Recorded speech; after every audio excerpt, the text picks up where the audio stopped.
Hi, I'm Shivansh Tripathi, serving as legal intern at Lexis and Company law firm. Today's topic is ship arrest, its jurisdiction and procedure. Ship arrests refer to a process through which a ship is restricted from indulging in trade or moving till the time the matter in question is adjudicated.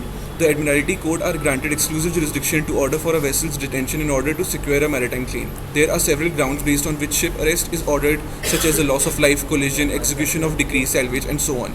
Jurisdiction of Indian courts. Earlier, the Admiralty Code Act 1861 vested power to deal with matters concerning Admiralty to the three presidencies court. However, in V.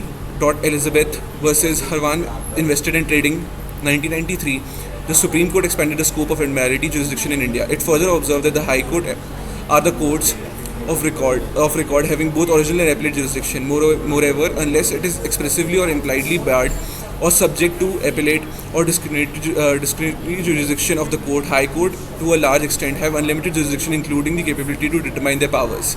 As a result, presently the extent of jurisdiction has been widened, and the High Courts of Gujarat, Andhra Pradesh, Orissa, and Kerala are the courts coastal region empowered to handle admiralty matters. Procedure.